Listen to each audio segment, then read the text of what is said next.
Hello दोस्तों, तो स्वागत है आप सबका इस नए वीडियो में। तो आज हम कंटिन्यू करेंगे force and Newton's loss of motion.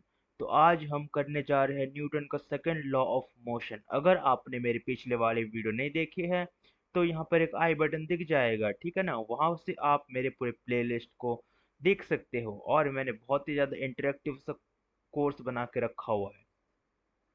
तो आई होप कि तुम वो सब वीडियो को ज़रूर देखोगे। तो आज हम पढ़ने वाले हैं Newton second laws of motion. पर उससे पहले मैंने तुम्हें एक क्वेश्चन दिया था सॉल्व करने के लिए पिछले वीडियो में। अगर तुमने वो वाला क्वेश्चन उसी वक्त खत्म कर दिया था तो वेल एंड गुड, तुम बहुत ही ज्यादा ही अच्छे कर रहे हो अपने जिंदगी में, ऐसे लगे रहो। अगर तुम्हें वो वाला क्वेश्चन समझ नहीं आया कि कैसे करना है तो कोई नहीं, आज मैं इस वीडियो में ज़रूर बता दूंगा उसका आंसर। तो सबसे पहले हम शुरू करेंगे उसी को सॉल्व करते हुए। तो देखो, ये जो था, ये वाला क्वेश्चन मैंने तुम्हें होमवर्क के लिए दिया हुआ था, ठीक है ना। तो ये बहुत ही ज़्यादा सिंपल, बहुत ही ज़्यादा ही सिंपल क्वेश्चन है। इसमें बस फॉर्मूला लगाना है, आंसर तुम्हारे आगे सामने हाजिर हो जाएगा। तो मैं सबसे पहले तुम्हें मोमेंटम को फॉर्मूला याद दिला दूं। जो जो मोमेंटम है उसका जो फॉर्मूला है वो क्या होता है, momentum is equals to mass multiply में वेलोसिटी। जो मोमेंटम है उसको हम डिनोट करते हैं पी से हम मोमेंटम को डिनोट करते हैं, ठीक है ना। और उसका फॉर्मूला क्या होता है, मास इंटू वेलोसिटी। देखो अब हम पहला वाला केस करते हैं, ठीक है ना। पहला वाला केस क्या बोल रहे हैं कि एक एलिफेंट है, उसका मास है 200 किलोग्राम, हमको एम गिवन है, और वो मूव कर रहा है कितने स्पीड से, 5 मीटर पर सेकंड। मतलब हमें वेलोसिटी भी गिवन है और क्या ही चाहिए, हमको सब गिवन है तो सही। हमको मास गिवन है जो कि क्या है 2000 किलोग्राम, और तो और वेलोसिटी भी गिवन है, वो क्या है 5 मीटर पर सेकंड। तो देखो मोमेंटम को फॉर्मूला क्या होता है, मास मल्टीप्लाई में वेलोसिटी। तो momentum is equals to mass, mass क्या हो जाएगा 2000 मल्टीप्लाई में वेलोसिटी, वेलोसिटी क्या हो जाएगा 5। तो जब इन दोनों को मल्टीप्लाई करोगे तो आंसर कितना आ जाएगा 10,000। और एसआई यूनिट ऑफ मोमेंटम क्या होता है, किलोग्राम मल्टीप्लाई में मीटर पर सेकेंड, ठीक है ना। ये हमारा फर्स्ट का आंसर निकल गया। अब हम सेकंड पार्ट करते हैं, या फिर बोल सकते हो बी वाला पार्ट करते हैं। तो देखो एक बुलेट है, अब बुलेट ऑफ मास 0.02 किलोग्राम, हमको एम गिवन है, मूविंग एट 400 मीटर पर सेकंड। जो कितने वेलोसिटी से मूव कर रहे हैं, 400 मीटर पर सेकंड। तो फिर मैं जो जो गिवन है वो लिख लेता हूँ सबसे पहले। तो देखो मास गिवन है जो कि क्या है 0.02 किलोग्राम, और साथ ही साथ वेलोसिटी भी गिवन है, वेलोसिटी क्या है 400 मीटर पर सेकंड। तो मोमेंटम का जो फॉर्मूला है वो क्या होता है, मास मल्टीप्लाई में वेलोसिटी। तो मोमेंटम क्या हो जाएगा, मास, मास का वैल्यू क्या है 0.02 मल्टीप्लाई में 400। तो देखो जब इसके साथ मल्टीप्लाई करोगे तो मोमेंटम का वैल्यू क्या आ जाएगा, 8 आ जाएगा, ठीक है ना। और ऐसा यूनिट क्या होता है मोमेंटम का, किलोग्राम मल्टीप्लाई में मीटर पर सेकंड। तो फिर ये हमारा सेकंड पार्ट का आंसर आ गया और ये फर्स्ट पार्ट का आंसर आ गया, और ये दोनों हमने जो है बहुत ही अच्छे से, बहुत ही आसानी से सॉल्व कर लिया। बस फॉर्मूला लगाना था और आंसर जो है तुम्हारे आगे आके हाजिर हो जाता, ठीक है ना। तो मैं ये आशा करता हूँ कि ये वाला क्वेश्चन आप समझ गए होंगे। अब हम चलते हैं अपने आज का मेन टॉपिक की ओर। तो आज का मेन टॉपिक क्या है, तो आज हम पढ़ने वाले हैं Newton second law of motion को, ठीक है ना। और इसको हम बहुत ही अच्छे से, बहुत ही डिटेल में समझने वाले हैं, और साथ ही साथ में इसका फॉर्मूला भी हम बहुत ही अच्छे से डिराइव करने वाले हैं। और जैसे कि मैं हर एक वीडियो में तुम्हें प्रैक्टिकली रिलेटेड चीज़ों से रूबरू कराता हूँ, या फिर तुम्हें प्रैक्टिकल एग्जाम्पल दे के समझाता हूँ, वैसे ही इस वीडियो में भी तुम्हें प्रैक्टिकल एग्जाम्पल के सहायता से ही समझाऊंगा। तो चलो हम शुरू करते हैं न्यूटन के सेकंड लॉ ऑफ मोशन को। तो देखो इस टॉपिक को शुरू करने से पहले मैं तुम्हें बता दूं, इस टॉपिक के लिए मोमेंटम का पता होना जरूरी है। अगर तुमने मोमेंटम नहीं पढ़ा है तो इसका पिछला वाला वीडियो ही मोमेंटम है, उसको तुम जाके देख सकते हो, क्योंकि वो वीडियो मैंने बहुत ज्यादा दिल से, बहुत ज्यादा अच्छे से बनाया हुआ है। तो आई होप कि तुम वो वाला वीडियो देखोगे। तो अभी के लिए ये वाला वीडियो जो है कंटिन्यू करते हैं। और देखो ये वाला जो टॉपिक है वो मैं स्टार्ट करूंगा एक एग्जांपल से। तो देखो हमारे पास एक लाइट ऑब्जेक्ट है और दूसरा क्या हैवी ऑब्जेक्ट है, ठीक है ना। ये मान लो हैवी है और दूसरा जो है वो लाइट ऑब्जेक्ट है। और मान लो मैंने इन दोनों ऑब्जेक्ट पे कुछ ना कुछ फोर्स अप्लाई किया हुआ है। यहाँ पे फोर्स अप्लाई किया F और यहाँ पे फोर्स अप्लाई किया F, मतलब दोनों में मैंने सेम फोर्स अप्लाई किया हुआ है। तो देखो एक ऑब्जेक्ट है लाइट, दूसरा ऑब्जेक्ट है हैवी और दोनों में मैंने सेम फोर्स अप्लाई किया हुआ है। तो इसका रिजल्ट क्या आने वाला है कि इस इस जो ऑब्जेक्ट, जो ए वाला ऑब्जेक्ट है, इसका वेलोसिटी जो है वो इंक्रीज होता जाएगा, ठीक है ना। और इसका भी वेलोसिटी इंक्रीज होगा। मतलब ये रेस्ट में थे ना, तो मैंने फोर्स लगाया तो वेलोसिटी जो है उस इंक्रीज होगा, ठीक है ना। तो फिर देखो जो लाइट वाला जो ऑब्जेक्ट है उसका वेलोसिटी जो है एक पॉइंट पे आके हाई हो जाएगा, ठीक है ना, as compare to the heavy. मान लो ये दोनों पॉइंट पे वेलोसिटी जो है रुक गया है, कांस्टेंट हो गया, क्योंकि मैंने फोर्स तो सेम ही अप्लाई किया हुआ था ना। तो फिर एक पॉइंट है जहाँ पे वेलोसिटी हो गया है वो यूनिफॉर्म हो गया है, ठीक है ना। तो जब तुम लाइट वाला केस देखोगे तो उसका जो वेलोसिटी होगा वो ज्यादा होगा, ठीक है ना, मोर वेलोसिटी। किसके कंपैरिजन में? हैवी ऑब्जेक्ट के कंपैरिजन में। जब तुम हैवी ऑब्जेक्ट का वेलोसिटी देखोगे तो उसका वेलोसिटी जो है वो कम होगा, तो फिर इसका क्या हो जाएगा, लेस वेलोसिटी। इसको तुम कैसे समझ सकते हो? देखो ये जो लाइट ऑब्जेक्ट है इसको तुम मान लो एक नैनो का गाड़ी है। नैनो गाड़ी अगर तुम्हें पता ही होगा, बहुत ही लेजेंडरी सा गाड़ी था, पर वो अब नहीं चलता इंडिया में। मतलब इंडिया में क्या, कहीं भी नहीं चलता। तो देखो ये तुम्हारा नैनो गाड़ी है, ठीक है ना, जो बहुत ज्यादा हल्का होता है, और तुम्हारे दूसरे साइड खड़ा है एक ट्रक। ओ हो, इसको धक्का लगाने में तो 7 पुश्ते लग जाएंगे, ठीक है ना। ये क्या है, ट्रक। और मान लो तुम यहाँ पे धक्के लगा रहे हो इस गाड़ी पे, और सेम टू सेम इस ट्रक पे भी तुम धक्का मार रहे हो। तो देखो ये पॉसिबिलिटी है कि जो ये वाला गाड़ी है उसको तुम धक्का मार मार के इधर लेके आ जाओगे, ठीक है ना, मतलब थोड़ा सा डिस्टेंस जो है वो कवर कर लोगे धक्के मार मार के। और मान लो यहाँ पे तुमने फोर्स लगाया कितना, मान लो 100 न्यूटन का फोर्स लगा दिया। अब सेम फोर्स इधर भी लगाओ ट्रक पे, यहाँ पर भी अगर तुमने 100 न्यूटन को फोर्स लगाया तो ये वाला ट्रक को अगर तुम हिला भी दोगे तभी मैं मान जाऊंगा कि तुम बहुत ही बड़े बॉडी बिल्डर हो, ठीक है ना। क्योंकि ट्रक हिलेगा ही नहीं इस फोर्स में, थोड़ा सा डिस्टेंस भी नहीं हिलेगा, इतना सा डिस्टेंस भी नहीं हिलेगा, ठीक है ना। तो यही मैं बोलना चाहता हूँ कि अगर ऑब्जेक्ट लाइट हो और दूसरा ऑब्जेक्ट हैवी हो और दोनों पे सेम फोर्स लग रहा होगा, तो जो लाइट ऑब्जेक्ट है वो ज्यादा वेलोसिटी अचीव कर लेगा as compare to the heavy object. अब मैं इसको स्टेटमेंट के फॉर्म में लिख देता हूँ।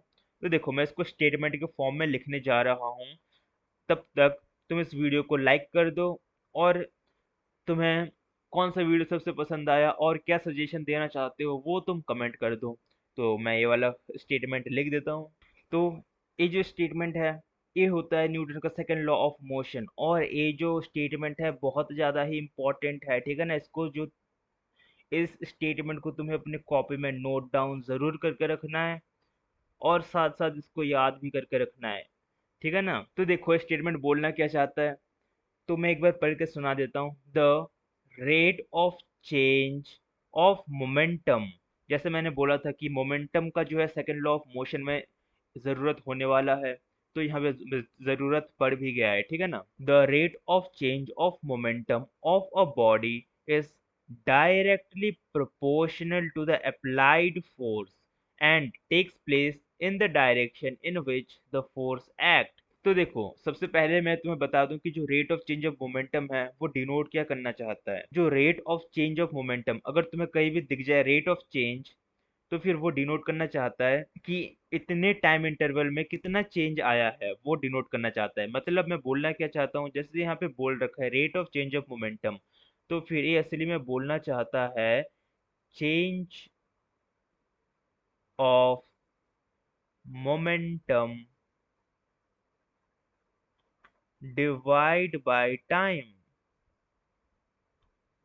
ठीक है ना, ये जो है ये बोलना चाहता है change of momentum divide by time, यही होता है rate of change of momentum. तो फिर ये जो है rate of change of momentum जो है वो डायरेक्टली प्रोपोर्शनल होगा किससे, जितना फोर्स तुम अप्लाई करोगे उस ऑब्जेक्ट पे उससे डायरेक्टली प्रोपोर्शनल होगा। तो इस अप्लाइड फोर्स को हम डिनोट करते हैं किससे, एफ से डिनोट करते हैं, ठीक है ना, capital F. And take place in the direction in which the force act, मतलब क्या है कि मान लो एक ऑब्जेक्ट है और इस साइड में फोर्स लगा रहा हूँ, ठीक है ना, तो इसी साइड जो है टेक प्लेस करेगा Newton second laws of motion, ठीक है ना, इस साइड जाएगा, ठीक है ना, वो जो ऑब्जेक्ट है वो इस साइड ट्रेवल करेगा, तो इस साइड जो है न्यूटन का second laws of motion take place करेगा। तो देखो जो हमने पढ़ा है अगर मैं उसको एक न्यूमेरिकल फॉर्म में लिखूं, तो देखो क्या बोलना चाहता है, मैंने क्या बोला था, जो फोर्स होगा वो डायरेक्टली प्रोपोर्शनल होगा किससे, rate of change of momentum. और rate of change of momentum क्या होता है, change in momentum divide by time taken, time taken, ठीक है ना, यही होता है rate of change of momentum. और चेंज इन मोमेंटम किसको बोलते हैं, तो हम चेंज इन मोमेंटम बोलते हैं, तो फिर देखो इसको मैं ऐसा लिख सकता हूँ F is directly proportional to, और जो चेंज इन मोमेंटम होता है वो क्या होता है, final momentum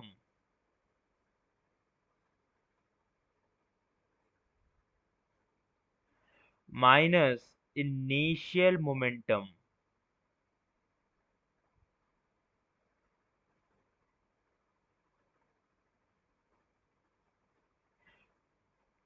divide by time taken.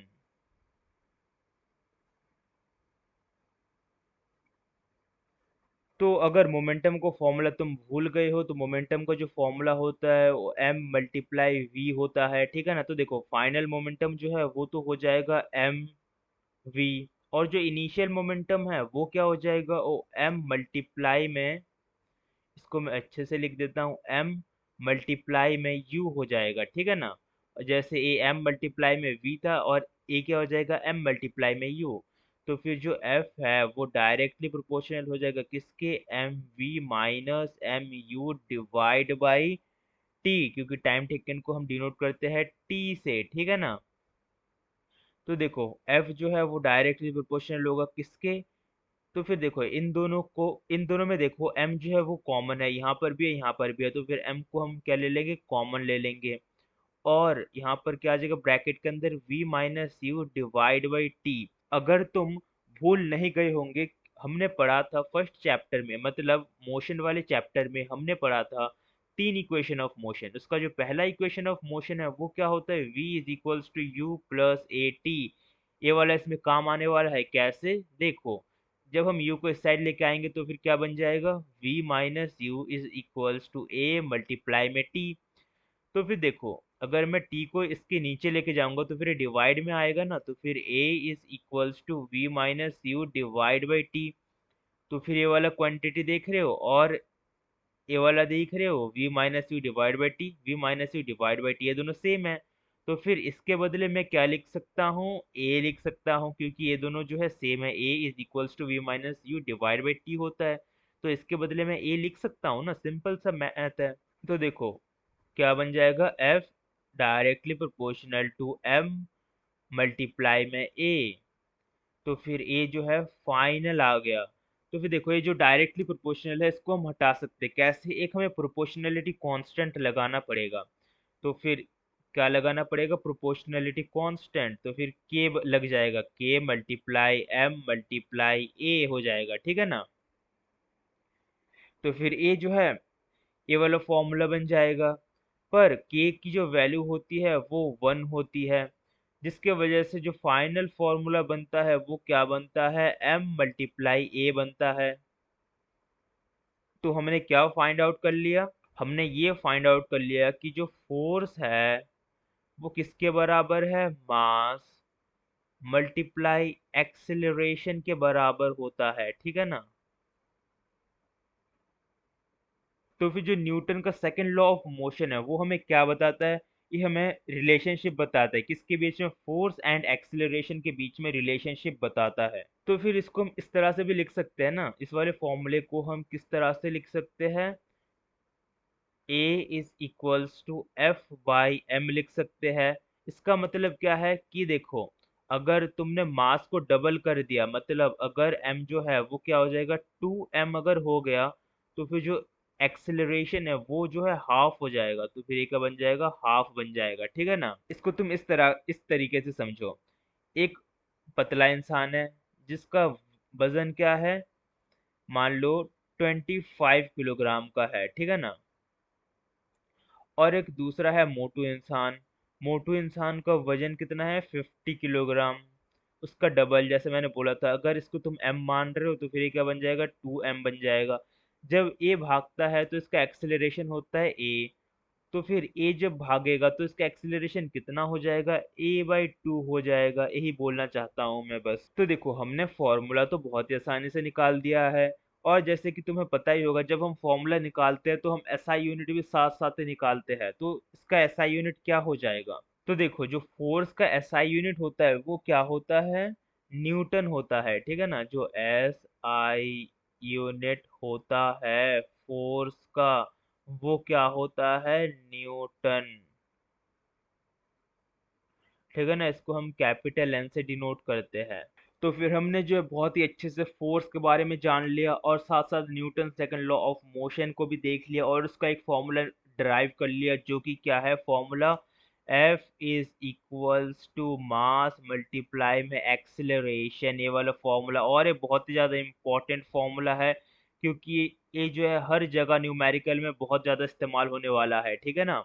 और जैसे कि हमने देख लिया कि जो फोर्स का एसआई यूनिट होता है वो क्या होता है? न्यूटन होता है। और देखो, अब हम चलने वाले हैं नेक्स्ट सेक्शन की ओर। तो नेक्स्ट सेक्शन में हम करने वाले हैं application of Newton's loss of motion. जैसे कि मैं हर बार बोलता हूँ कि मैं तुम्हें प्रैक्टिकल रिलेटेड चीज़ों को एक्सप्लेन करूंगा ही करूंगा। जब मैं तुम्हें कुछ फिजिक्स के बारे में पढ़ा रहा होता हूँ तो ये मेरा कर्तव्य बनता है कि मैं तुम्हें प्रैक्टिकल चीज़ों से रूबरू कराऊं। ठीक है ना? कि फिजिक्स हमारे डेली लाइफ में इस्तेमाल कहाँ होता है ये बताना मेरा एक कर्तव्य है। ठीक है? और मैं इस कर्तव्य को अच्छे से निभाना चाहता हूँ। तो ये परंपरा को आगे बढ़ाते हुए आज हम पढ़ने वाले हैं applications of Newton's loss of motion. तो देखो, न्यूटन का जो सेकंड लॉ ऑफ मोशन है वो कहाँ अप्लाई होता है वो हम जानने वाले हैं। तो सबसे पहला हम एग्जांपल देखने वाले हैं कैचिंग अ क्रिकेट बॉल। ठीक है ना? Catching a cricket ball. I hope कि तुमने कभी ना कभी क्रिकेट तो जरूर खेला होगा। और जब तुमने कभी क्रिकेट, और जब कोई बैट्समैन बॉल को जोर से मारता है तो बॉल किधर जाती है? हवा में जाती है।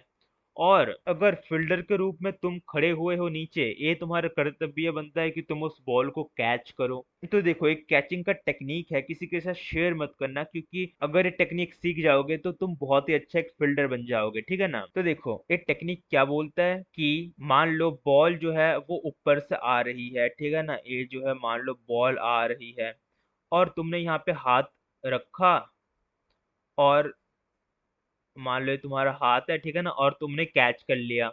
तो जब भी तुम बॉल को कैच कर रहे हो, ठीक है ना, मतलब तुमने सोचो बॉल को पकड़ लिया, तो जब बॉल को पकड़ लोगे तो तुम्हें अपना हाथ जो है पीछे करना है। जब तुम अपना हाथ पीछे करोगे ना, तो तुम्हारे हाथ में एक जो चोट है वो कम लगेगी, और तुम्हारे हाथ से बॉल जो है वो बाउंस नहीं होगा। ऐसा क्यों? तो ऐसा इसलिए है, जब बॉल जो है ऊपर से आ रही थी तो उसमें कुछ ना कुछ मोमेंटम था। ठीक है ना? अगर तुमने अपना हाथ पीछे नहीं किया और यहाँ पे स्टेशनरी पोजीशन पे रखा, तो देखो जो मोमेंटम है वो अचानक से जीरो हो गया।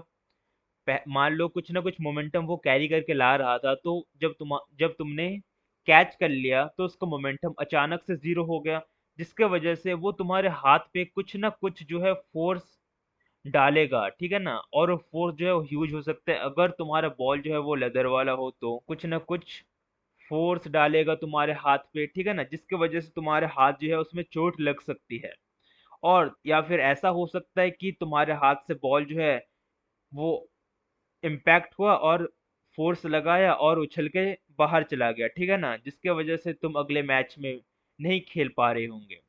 तो ऐसे सिनेरियो से बचने के लिए तुम क्या करो, जब भी तुम्हारे हाथ में बॉल मिले तो तुम्हारा हाथ जो है वो पीछे कर लो, ठीक है ना, जिसके वजह से क्या होगा कि टाइम जो है इंक्रीज हो जाएगा। टाइम इंक्रीज हो जाएगा तो क्या हो जाएगा, जो मोमेंटम है वो धीरे धीरे कम होगा, जिसके वजह से तुम्हारे हाथ में फोर्स नहीं लगेगा, ठीक है ना, और तुम्हारा हाथ जो है वो भी इंजरी से बच जाएगा और तुम एक अच्छा सा कैच भी पकड़ लोगे। तो यही था हमारा फर्स्ट एग्जांपल, और जो मैंने लिखा है वो एक बार रीड आउट कर लेता हूँ। तो मैंने क्या लिखा है, अ क्रिकेट प्लेयर और fielder moves his hand backward on catching a fast cricket ball. जैसे कि मैंने तुम्हें बोला कि जैसे तुमने देखा होगा प्रोफेशनल क्रिकेट में क्या होता है कि जब भी कोई फील्डर कोई कैच लेता है तो अपने हाथों पीछे ले लेता है, क्योंकि वो जो है टाइम बढ़ा देता है, जिसकी वजह से जो मोमेंटम है वो धीरे धीरे कम होता है। इसी वजह से जो उसका हाथ है वो भी ज्यादा इंजरी नहीं फेस नहीं करना पड़ता और वो कैच भी आसानी से पकड़ लेता है। तो यहाँ पर न्यूटन का सेकंड लॉ ऑफ मोशन लगता है जिसमें मोमेंटम इन्वॉल्व होता है, इसीलिए मैंने तुम्हें पहले ही मोमेंटम पढ़ा के रखा हुआ है। अगर तुमने वो वाला वीडियो नहीं देखा तो मैं अभी भी बोलूंगा कि तुम सबसे पहले वो वाला वीडियो देखो, फिर इस वाले वीडियो में आओ, ठीक है ना। अब हम चलते हैं अपने सेकंड एग्जाम्पल की ओर। अब हम देखने वाले दूसरा example Newton second law of motion का, ठीक है ना। इसमें भी मोमेंटम इन्वॉल्व है क्योंकि मोमेंटम ही न्यूटन का सेकंड लॉ ऑफ मोशन है, ठीक है ना। जैसे कि मैंने बोला था जो फोर्स होता है डायरेक्टली प्रोपोर्शनल होता है rate of change of momentum के, तो जो मोमेंटम है वो हर जगह ही इन्वॉल्व होगा ही होगा। तो देखो ये वाला एग्जाम्पल क्या है कि मान लो तुम एक गाड़ी में बैठे हुए हो, एक सीट है और तुम बैठे हुए हो, ठीक है ना, और तुमने क्या एक सीट बेल्ट पहन के रखा हुआ है, सीट बेल्ट पहन के रखा हुआ है, ठीक है ना। तो अचानक क्या हुआ, तुम्हारा गाड़ी जो है अचानक आके रुक गया, जिसके वजह से जो मोमेंटम था वो अचानक से जीरो हो गया, ठीक है ना। जैसे मैंने बोला था जब वो गाड़ी मूव कर रहा होगा तो कुछ ना कुछ मोमेंटम गेन करेगा, और गाड़ी जो है अचानक रुक जाएगा जब, तो उसका मोमेंटम जो है अचानक जीरो हो जाएगा। अगर तुमने इस केस में अगर सीट बेल्ट नहीं पहना होगा तो तुम्हारा जो सिर है वो सीधा जाके लगेगा सामने, और क्या होगा, एक्सीडेंट होगा और तुम मिलोगे हॉस्पिटल में, ठीक है ना। तो इस सिनेरियो से बचने के लिए कार में सीट बेल्ट आती है। तो जब तुम सीट बेल्ट को पहनते हो तो उससे फायदा क्या होता है, देखो जो कार है उसका मोमेंटम अगर अचानक से जीरो हो गया तो तुम्हें जो है थोड़ा टाइम मिल जाता है, तुम्हारा बॉडी जो है रेस्ट में है, तो तुम्हें थोड़ा सा टाइम मिल जाता है उस मोमेंटम से एडजस्ट करने के लिए, ठीक है ना। ये जो बेल्ट होता है स्ट्रेचेबल होता है, ठीक है ना, जब इम्पैक्ट पड़ता है तो बेल्ट तुम्हें अपनी ओर खींच के रखता है, जिसके वजह से तुम्हें टाइम जो है मिल जाता है, तुम्हें थोड़ा सा लंबा टाइम मिल जाता है, जिसकी वजह से जो मोमेंटम है, जो rate of change of momentum है वो डिक्रीज हो जाता है, और जो इम्पैक्ट होगा फोर्स का वो भी घट जाता है। तो यही काम करता है सीट बेल्ट, क्या करता है कि ये जो है टाइम को बढ़ा देता है, जिसकी वजह से जो rate of change of momentum है वो घट जाता है, ठीक है ना। मतलब टाइम बढ़ जाएगा तो rate of change of momentum घट जाएगा ना। मैंने क्या बोला था, rate of change of momentum क्या होता है, change in momentum divide by time. अब मैंने क्या बोला कि ये जो सीट बेल्ट है वो टाइम को बढ़ा देता है, टाइम को बढ़ा देता है तो मोमेंटम तो सेम है ना, तो चेंज इन मोमेंटम जो है वो घट जाएगा ना, तब जाके कांस्टेंट बनेगा। मोमेंटम जो है पहले से ही कुछ ना कुछ डिफाइंड है, तो जो चेंज ऑफ मोमेंटम है इसको घटा देता है, यही मैं बोलना चाहता हूँ, ठीक है ना। जिसके वजह से जो इम्पैक्ट है वो घट जाता है, ठीक है ना। थोड़ा बहुत चोट लग सकता है पर जो इम्पैक्ट है वो बहुत ज्यादा ही घट जाता है। तो इसीलिए हम सेफ्टी पर्पस के लिए सीट बेल्ट को इस्तेमाल करते हैं, और ये सीट बेल्ट इस्तेमाल करना बहुत ही ज्यादा आवश्यकता है, ठीक है ना। ये बहुत ही ज्यादा एक्सीडेंट से बचाता है। तो मैं जरूर सजेस्ट करूंगा कि तुम अगर गाड़ी से ट्रैवल कर रहे होंगे तो फिर जरूर और जरूर सीट बेल्ट को पहन के रखना। तो यही थे दो एग्जाम्पल न्यूटन के सेकंड लॉ ऑफ मोशन के ऊपर। अब हम कुछ न्यूमेरिकल सॉल्व करेंगे, क्योंकि कोई महान इंसान था वो बोल के गया जब तक तुम कोई न्यूमेरिकल सॉल्व नहीं कर रहे होते हो तब तक वो वाला कंसेप्ट तुम्हें अच्छे से समझ में नहीं आ रहा होता है। तो उस इंसान का लाज रखते हुए आज हम करने वाले हैं कुछ न्यूमेरिकल्स। तो देखो सबसे पहला न्यूमेरिकल हमारे आंखों के सामने है, मैं पहले क्वेश्चन पढ़ देता हूँ। तो क्वेश्चन क्या बोल रहा है, क्वेश्चन बोल रहा है what force would be needed to produce an acceleration of 4 metre per second in a ball of mass 6 kilogram. हमको क्या दे रखा है, एक तो मास दे रखा है और दूसरा क्या दे रखा है, एक्सिलरेशन दे रखा है। तो देखो एक्सिलरेशन कितना दे रखा है, 4 मीटर पर सेकेंड स्क्वायर, और मास दे रखा है 6 किलोग्राम। और हमको निकालना क्या है, हमको निकालना है फोर्स, ठीक है ना। ठीक है ना, तो हमको फोर्स निकालना है। तो मैंने फोर्स का एक बहुत ही अच्छा सा फॉर्मूला बताया था ना, जहां पर हमें एम भी चाहिए होता है और ए भी चाहिए होता है। तो वो वाला फॉर्मूला क्या था, तो देखो अगर वो वाला फॉर्मूला हम रिकॉल करें, फोर्स का फॉर्मूला था मास मल्टीप्लाई में एक्सेलरेशन। तो हमारे पास एम भी गिवन है और साथ साथ ए भी गिवन है। तो बस हमें पुट ही तो करना है इसमें और बस मल्टीप्लाई कर देना है। तो मास मैंने पुट कर दिया 6 किलोग्राम, मल्टीप्लाई में ए क्या है, 4 मीटर पर सेकेंड स्क्वायर। तो 6 4 आई होप कि तुम्हें पता हो ये क्या होता है, 6 4 होता है 24। और मैंने क्या बोला था कि जो फोर्स का एसआई यूनिट होता है वो होता है न्यूटन। तो मैंने यहाँ पर लिख दिया न्यूटन, ठीक है ना। ये हमारा आ गया फर्स्ट वाले एग्जाम्पल का आंसर। अब हम चलते हैं सेकंड एग्जाम्पल की ओर। तो हम अब करने वाले हैं सेकंड एग्जाम्पल। तो देखो ये क्वेश्चन क्या बोल रहा है, what is the acceleration produced by a force of 12 Newton. हमको इस बार फोर्स दे रखा है, ठीक है ना, of an object of mass 3 kilogram. और क्या दे रखा है, मास दे रखा है 3 किलोग्राम, और हमको क्या निकालने बोला है, एक्सेलरेशन। और मैंने ये वाला फॉर्मूला भी तुमको दे रखा था।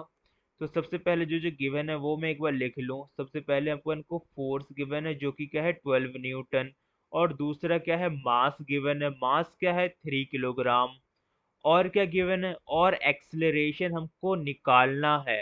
तो एक्सेलरेशन का फॉर्मूला आई होप कि तुम्हें पता हो, वो क्या होता है, वो होता है F/m। और जब मैंने ये सब चीजें डाल दिए जो कि गिवन है, F हमको गिवन है 12 न्यूटन डिवाइड बाय मास, मास कितना है 3 किलोग्राम। तो देखो 12 से 3 जो है डिवाइड हो जाएगा किससे, 4 से। तो एक्सिलरेशन का वैल्यू कितना आ जाएगा, एक्सिलरेशन का जो वैल्यू है वो आ जाएगा 4 मीटर पर सेकेंड स्क्वायर। ये हमारा एक्सिलरेशन आ जाएगा 4 मीटर पर सेकेंड स्क्वायर। और हमने सेकेंड वाला क्वेश्चन भी बहुत ही आसानी से कर लिया है, देख रहे हो चुटकी बजाते ये वाले क्वेश्चन सॉल्व हो जाते हैं। तो अब हम चलेंगे थर्ड क्वेश्चन की ओर। तो देखो थर्ड क्वेश्चन जो थोड़ा सा टिपिकल है, तो ये क्या बोलना चाहता है, तो ये बोल रहा है कैलकुलेट द फोर्स रिक्वायर्ड। तो इस बार भी हमें क्या कैलकुलेट करना है, फोर्स कैलकुलेट करना है, ठीक है ना। हमको एफ निकाल के देना है, force required to impact to a car of velocity of 30 meter per second in 10 seconds starting from rest. The mass of the car is 1500 kilogram. हमको मास दे रखा है और यहाँ पर देख रहे हो स्टार्टिंग फ्रॉम रेस्ट, रेस्ट से स्टार्ट हो रहा है, मतलब उसका इनिशियल वेलोसिटी जो है वो क्या था, 0 था। और यहाँ पर अपन को टाइम गिवन है, और क्या गिवन है, और अपन को फाइनल वेलोसिटी गिवन है। तो देखो सारी चीजें गिवन ही है ना, तो इसमें हमें जो है जरूरत पड़ने वाला है किसका, मोशन चैप्टर के फर्स्ट इक्वेशन ऑफ मोशन का, जो कि क्या था, v is equals to you plus A t. इसकी जरूरत पड़ने वाली है, वो कैसे ये मैं बता देता हूँ। सबसे पहले मैं ये लिख देता हूँ, जो जो चीजें गिवन है वो सबसे पहले मैं लिख देता हूँ।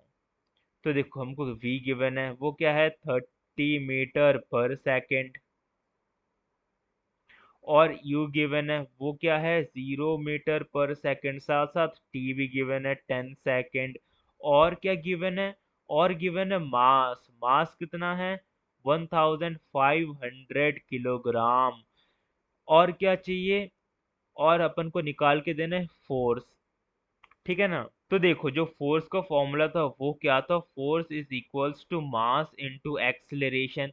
तो मास जो है हम हमको गिवन है, बस एक्सेलरेशन नहीं पता। एक्सेलरेशन हम कैसे निकाल सकते हैं? v is equals to you plus A t वाले फॉर्मूले से निकाल सकते हैं ना एक्सेलरेशन।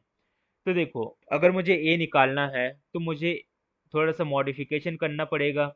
तो u को मैं इस साइड लेके आ जाऊंगा, तो क्या हो जाएगा, a t is equals to we minus u. तो यहाँ पे t मल्टीप्लाई में है, तो t यहाँ पर जब आएगा तो डिवाइड में हो जाएगा। a is equals to we minus you divide by T. तो देखो v हमको गिवन है कितना, 30 मीटर पर सेकेंड, u क्या है, 0 मीटर पर सेकेंड, और टाइम कितना गिवन है, टाइम हमको गिवन है 10 सेकेंड। ठीक है ना? तो देखो 30 में से 0 अगर माइनस करोगे तो 30 ही बच जाएगा ना। तो इसको मैं मिटा देता हूँ और ये बच गया 30। तो फिर 30 में से 10 अगर तुम डिवाइड करोगे तो कितना आंसर आ जाएगा, 3। तो फिर जो एक्सेलरेशन का वैल्यू है वो कितना आ जाएगा, 3 मीटर पर सेकेंड स्क्वायर। और यहाँ से हमने एक्सेलरेशन निकाल दिया है। तो हमारे पास अब एम भी आ गया और साथ साथ ए भी आ गया। तो इस बार मैं फॉर्मूले में पुट कर देता हूँ। Force is equals to mass, mass हमको गिवन है 1500, मल्टीप्लाई में ए क्या है, 3।